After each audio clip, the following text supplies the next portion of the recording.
রঘু, তুই এক কাজ কর, ওখান থেকে শুরু কর, যা।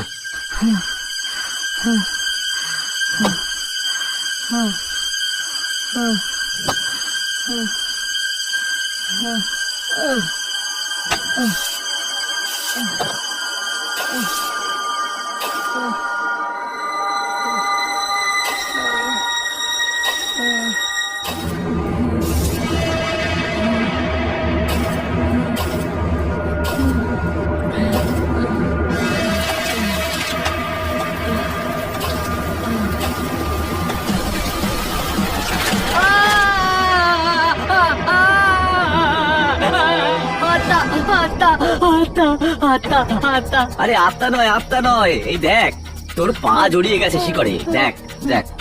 ঘাবড়াস না, আমি এক্ষুনি বার করে দিচ্ছি।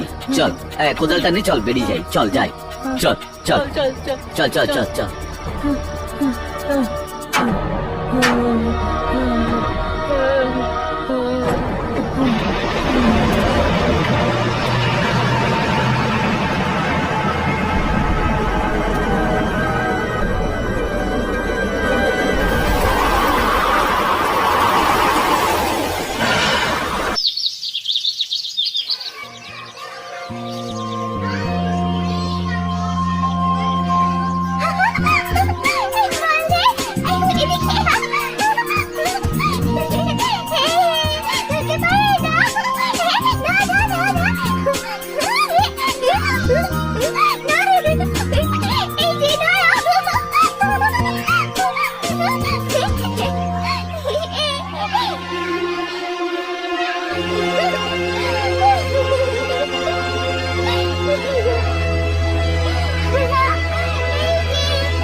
আমিও এখান থেকেই এসেছি।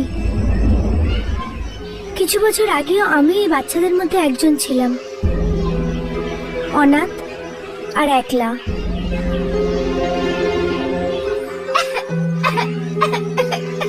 কি হলো সোনা, তোমার লাগলো? তুমি বড় হয়ে গেছো না, আর বড়রা কাঁদে না। আর এই দেখো, এই দেখো, এই পোকাটা। That's like a good girl. হ্যাঁ বলুন, কার সঙ্গে দেখা করতে চান? আপনি? আমার নাম শ্রাবণ। এই বাচ্চাদের দেখাশোনার দায়িত্ব আমার ওপর। ও, আপনি এখানে কত বছর ধরে কাজ করছেন? জীবন কেটে গেল এখানে কাজ করতে করতে, 20-25 বছর তো পার হয়ে গেল। তাহলে তো আপনি যামিনীকে চেনেন। যামিনী? এরকম বাচ্চা তো এখানে নেই। এখন না, ছিল আজ থেকে 15 বছর আগে। কর্মিনীর বসুন্ধরা আর আনন্দ ওকে দত্তক নিয়েছিল। হ্যাঁ, একজন এইরকম মেয়ে ছিল। কিন্তু আপনি? আমি সেই মেয়ে, যামিনী। আরে মা, তুই এত বড় হয়ে গেছিস! আমি তো তোকে চিনতেই পারিনি। কিন্তু এত বছর বাদে আমাদের কি করে মনে পড়লো? আমার নিজেরই কিছু মনে ছিল না, কিন্তু যখন আমি জানতে পারলাম যে আমি অনাথ আর আমার আসল মা বাবা ছোটবেলাতেই মারা গেছিলেন, তখন আমি এখানে চলে এলাম আমার শিকড়কে খুঁজতে। ক্ষমা করো মা, কিন্তু তোমার মা বাবা মারা যাননি। ওনারা তো স্ব ইচ্ছায় তোমাকে এখানে রেখে গিয়েছিলেন। কি? আমার মা বাবা বেঁচে ছিলেন আর আর ওরা আমাকে এখানে ছেড়ে গেলেন? তার মানে ওনারা আমাকে চাইতেন না? বোঝা ছিলাম আমি ওনাদের ওপর।